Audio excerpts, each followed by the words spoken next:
नमस्कार, मैं हूं श्री प्रकाश। आप देख रहे हैं आज न्यूज। सीएम हेल्पलाइन में एक शासकीय शिक्षक ने किया फ़ोन, मुख्यमंत्री को दिया सुझाव, जिसका वीडियो सोशल मीडिया पर हुआ वायरल। मुख्यमंत्री शिवराज सिंह चौहान द्वारा लाडली बहना योजना के तहत हर महीने महिलाओं को 1000 रुपया और किसान ब्याज माफ़ी सहित कई ऐसी फ्री योजनाओं से दुखी होकर एक शासकीय शिक्षक द्वारा सीएम हेल्पलाइन में फ़ोन करके मुख्यमंत्री तक संदेश देने का अनुरोध किया। उक्त शिक्षक ने कहा कि हम सभी टैक्स देकर प्रदेश के विकास में सहयोग कर रहे हैं। उसी टैक्स के पैसों से मुख्यमंत्री रेवड़ी बांट रहा है, जिसका ऑडियो सोशल मीडिया पर जमकर वायरल हो रहा है। वायरल हो रहे वीडियो को आप खुद ही सुने। क्या बात हुई सीएम हेल्पलाइन और शिक्षक में। मध्य प्रदेश शासन की सीएम हेल्पलाइन सेवा में आपका स्वागत है। आपकी कॉल प्रशिक्षण एवं गुणवत्ता हेतु रिकॉर्ड की जा सकती है। माननीय नमस्कार, मैं सीएम हेल्पलाइन से नेहा बात कर रही हूँ। गणेश जी कृपया बताएं मैं आपकी किस प्रकार सहायता कर सकती हूँ। मैडम नमस्कार, आपको बहुत बहुत। जी बताइए सर। मैं गणेश माली बोल रहा हूँ। मैडम मैं थोड़ा सा निवेदन कर रहा था कि मेरी जो अभी ये कॉल लगाई है ये क्या कोई शिकायत के लिए नहीं है, मेरा एक सुझाव भी है और थोड़ा सा माननीय मुख्यमंत्री जी से मैं एक निवेदन ये करना चाह रहा था आपके माध्यम से कि जो मुख्यमंत्री जी मुफ्त की जो योजनाएं चला रहे हैं जी, उस योजना को लेकर के थोड़ा सा मेरे मन में एक ऐसा एक द्वंद्व दौड़ रहा है कि आखिर ये योजनाएं जब सरकार मुफ्त की चलाती है और सरकार खुद बोलती है आगे रहकर के मुफ्त की रेवड़ियां ना बांटी जाए, तो मैं ये जानना चाहता हूं कि ये जो सरकारें, जो माननीय मुख्यमंत्री जी जो घोषणाएं कर रहे हैं, जो जिस प्रकार से लाडली बहना है, इसके ऊपर आप पैसा दे रहे हो, कोई दिक्कत नहीं, दे रहे हो उसके लिए बढ़िया, धन्यवाद आपको। लेकिन ये चुनावी मसला है, मैं समझ रहा हूँ उसको, आप भी समझ रहे हैं मैडम। पर मैं चाहता हूँ कि लाडली बहनों को जब आप 1000 रुपये दे रहे हैं तो क्या किसी सरकारी कर्मचारी की पत्नी लाडली बहन नहीं है कि उसके साथ सौतेला व्यवहार क्यों किया जा रहा है? उसको भी 1000 दे सकते हो आप। वो कौन सा काम कर रही है? वो तो गृहिणी है ना। दूसरी बात, जब हम कर्मचारी काम करते हैं, हम काम करते हैं तो एक टैक्स का जो स्लैब होता है, उस टैक्स स्लैब के बाद में हम टैक्स दे देते हैं कि भाई जितना आपका बन रहा है उसके बाद आप टैक्स देंगे पे। तो मैंने इस साल 36,000 रुपये टैक्स गवर्नमेंट को दिया। तो मैंने 36,000 रुपये टैक्स गवर्नमेंट को क्यों दिया? भारत चलाने के लिए, मध्य प्रदेश चलाने के लिए दिया कि मुफ्त की रेवड़ियां बांटने के लिए दिया? क्या आप मध्य प्रदेश की लाडली बहनों को खुश करने के लिए आप 1,000 रुपये दे दो हमारा पैसा? जब कोरोना काल में मैडम स्थिति पूरे भारत की खराब थी तो कर्मचारियों ने, पूरे भारत के कर्मचारियों ने कोरोना काल के समय संकट का सामना किया था। माननीय मुख्यमंत्री जी और माननीय मोदी जी खुद बोलते, प्रधानमंत्री जी, कि सरकारी कर्मचारियों के सहारे ही पूरा भारत टिका रहा, क्योंकि उस समय जन सेवी संस्थाएं आगे रही, सरकारी कर्मचारी आगे रहे, क्योंकि उनको उनका जेब से तनख्वाह निकाल करके उन्होंने आम जनता में बांटा है, घर चलाने के अलावा कोरोना काल में सहयोग दिया है। तो मैडम मेरा ये कहना है कि जैसे मैं नौकरी कर रहा हूँ तो मैं तनख्वाह लेकर के नौकरी कर रहा हूँ, तो क्या ये बताइए, मैं जब टैक्स दे रहा हूँ तो क्या मैं टैक्स आपको मुफ्त का घोषणाएं करने के लिए दे रहा हूँ? नहीं सर। आप सरकार चलाने के लिए पैसा ले रहे हो, पेट्रोल खरीद रहे हो, डीजल खरीद रहे हो, देश की सड़कें बनाइए, बिजली बनाइए, आप सरकार देश को उन्नत बनाइए, शिक्षा व्यवस्था, रोजगार व्यवस्था, स्वास्थ्य व्यवस्था, इसमें पैसा खर्च करिए ना। जी। जैसा एक परिवार चलता है मैडम, जैसे मैं एक परिवार का मुखिया हूँ, मुझे 5 लोगों को चलाना है, तो 5 लोगों को चलाने के लिए मुझे अगर मेरा घर का मुख्यमंत्री मान लिया जाए तो गलत थोड़ी ना होगा। अब प्रदेश के मुख्यमंत्री अगर मान लो ऐसे भेदभाव करेंगे कि भाई सरकारी कर्मचारियों से आप पैसा टैक्स के रूप में लेते रहो, व्यापारियों से पैसा टैक्स के रूप में लेते रहो, और गरीब आम जनता को 2.5 लाख रुपए फ्री का दे दो, वो काम कुछ भी नहीं करते हैं। 1000 रुपये महीना आप लाडली बहना में दे दीजिए आप, हैं।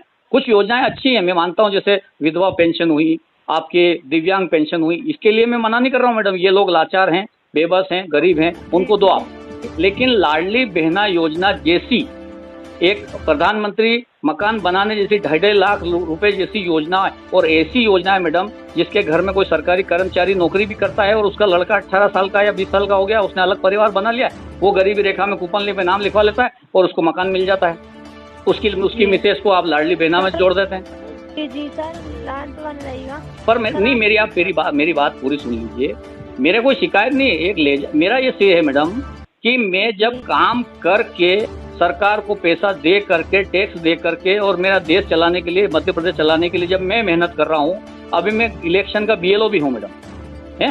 इलेक्शन का बीएलओ होने के नाते मुझे साल भर में 15 मतलब 600 रुपये के हिसाब से 6,000 रुपये 12 महीने के मेरे को मिलते हैं।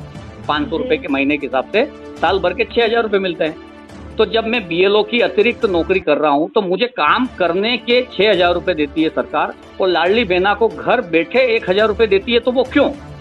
उसको रोजगार नहीं दे सकते हो आप? सिलाई, कढ़ाई, बुनाई, हैंडलूम, छोटा मोटा किराना व्यापार, ये वो पत्तल दोने, कुछ भी आप ऐसी चीजें बना सकते हैं जो लाडली बहनाएं घर पे कर सकती हो, हैं? आप उनको योजनाएं दीजिए, रोजगार दीजिए। आप घर बैठे आप ये कीजिए कि भाई आपके स्थानीय विधायक जो भी हैं, मेरे यहाँ डॉक्टर राजेंद्र पांडे जी लगते हैं, उनसे कहिए आप कि भाई जितने भी आपके क्षेत्र में इस उम्र की जो भी लाडली बहनाएं हैं उनको आप ये काम दीजिए, उनको आप तनख्वाह मिलेगी। तो स्वरोजगार आप मतलब उसको आप क्या चाहते हैं? आप उसको बेरोजगार बना रहे हो और 1,000 रुपये खाते में डाल रहे हो, कौन काम करेगा ये बताओ मुझे। और आप भी मैडम मेरी बात सुनने के लिए आप यहाँ आप नियुक्त थे, आप टेलीफोन पे मेरी बात सुन रही हैं, आप भी वहाँ फ्री में तो नहीं बैठे होंगे, आपको भी तनख्वाह मिल रही होगी ना। जी जी। तो आप काम कर रहे हैं तो तनख्वाह मिल रही ना, कि आपको घर बैठे वैसे तनख्वाह मिल रही? सर वो तो काम करने की दी जा रही है ना, काम करने की तनख्वाह दी जा रही है मैडम। तो आज मुख्यमंत्री जी एकदम से बोल देते हैं मैं ये करता हूँ कि 2.5 लाख रुपए प्रधानमंत्री जी ने दे दिया, मैंने 1,000 रुपए लाडली बहनों को दे दिया, आने वाले समय में बस 1,250, 1,750, 3,000 तक दूंगा। कहाँ से ला के दोगे भाई? जी जी। आपकी कोई खेती है क्या? 1,000 बीघा जमीन है जो आप उसमें झाँक के दोगे? हमारा ही पैसा है ना टैक्स का मैडम। आज मैं दुखी हूँ मैडम इस बात को लेकर के कि आज हमारे ही पैसे का इस देश में इतना दुरुपयोग होता है। कोई भी नेता आता है, लॉलीपॉप देता है। अभी कमलनाथ जी आ गए, इधर 1,500 महिलाओं को देंगे, हम इनको लाडली बहनाओं को देंगे, हम टंकी 500 रुपये की कर देंगे, हम पेट्रोल 50 रुपये का कर देंगे। अरे तुम लॉलीपॉप क्यों देते हो? आप किसी जनता को क्यों आप इतना रीढ़ की हड्डी से तोड़ करके जमीन पे सुला देते हो? उसकी रीढ़ की हड्डी मजबूत रहने दो, उसको स्वाभिमान, उसको खड़ा करो। मोदी जी ने कहा है हमारा देश स्वाभिमान देश है, ऐसे कैसे स्वाभिमान हो जाएगा मैडम? समझ पा रहे सर आप जो बताना चाहते हैं, लेकिन सर हम इस संबंध में तो आपकी कोई सहायता नहीं मैडम, आप ये सहायता कर सकते हो कि जब 181 माननीय मुख्यमंत्री जी ने समस्या समाधान के लिए रखा है, तो कम से कम मुख्यमंत्री जी खुद एक समस्या क्रिएट कर रहे हैं कि इस तरीके से तो एक आम कर्मचारी और एक आम गृहिणी जो मेरी पत्नी है उसको भी 1,000, मैं भी नहीं चाहता हूँ मेरी पत्नी को मुफ्त में 1,000 रुपये दो। क्यों? मैं खुद चाहता हूँ कि वो अपने पैर पे खड़ी रहे, वो कुछ काम करे, उसको दे। मैं ये चाहता हूँ मैडम, मेरा भारत, मेरा मध्य प्रदेश, मेरा घर, मेरा मोहल्ला स्वाभिमानी हो और हाथ से कमा के खाए, और शाम को जब वो पसीना पोछे तो उसको लगे कि मैंने मेहनत की है।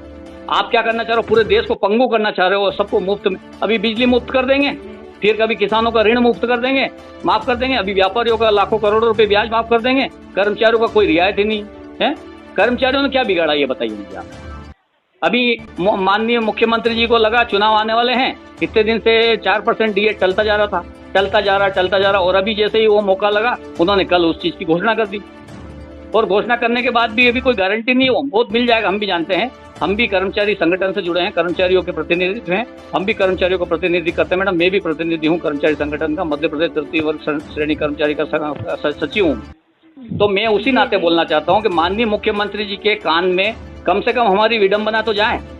शिकायत थोड़ी ना है ये हमारी विडंबना, हम कैसे मुख्यमंत्री जी से बोलेंगे बताइए? चारों तरफ गनमैन लगे रहते हैं, उनके प्रोटोकॉल इतना खतरनाक रहता है, हम उनसे बात कर नहीं सके। हम ज्ञापन देंगे तो उनका PA फेंक देगा, है? हम कैसे बात करेंगे ये बताइए आप? माननीय मुख्यमंत्री जी एक विधायक दल के नेता हैं, हमारे जावरा के विधायक हैं, इन्हीं में से ऐसे मुख्यमंत्री बने हुए हैं वो। जी। अब हमारी समस्या मुख्यमंत्री जी को कैसे बताइए बताइए? अब आप ही बताइए, आप ही माध्यम 181 का, तो हम कम से कम टेलीफोन पे हमारी ये भड़ास निकाल लेते हैं हम। जी समझ। तो मेरा ये मैडम निवेदन है कि मेरी ये पूरी रिकॉर्डिंग मुख्यमंत्री जी को कहें कि पूरे मध्य प्रदेश में पहला ऐसा केस आया है माननीय मुख्यमंत्री जी कि 181 आपने रखी है शिकायत के लिए, और आप ही के खिलाफ शिकायत है, आप ही के लिए कर्मचारी की विडंबना है, आप ही के कर्मचारी की एक दुख है, तकलीफ है, उसको सुनो और इस तरीके से आप उस समस्या को दूर करो। आप हैं, समस्या वही दूर कर सकते हैं मैडम, मुख्यमंत्री जी ही दूर कर सकते हैं। उनके ऊपर कौन है जो करेगा? जी उन्हीं के द्वारा दूर हो सकती है सर। फिर तो आप ये मेरी बात को, मेरी रिकॉर्डिंग को उनके पास में समक्ष पेश करें और मुझे संतुष्ट करें मैडम। आने वाले चुनाव में जो भी मसला रहे उससे कोई लेना देना नहीं है, लेकिन मेरे टैक्स का पैसे का सदुपयोग होना चाहिए, देश की तरक्की में होना चाहिए, न कि मुफ्त की रेवड़ी बांटने में। जी सर, मैं आपको ज्यादा समय नहीं दे पाऊंगी सर। जी ये जो भी मैंने बात कही मैडम, ये आप वहाँ तक पहुँचाइए, मेरा यही बस इतना निवेदन है आपसे। जी ठीक है ना? जी ठीक, ओके, थैंक यू।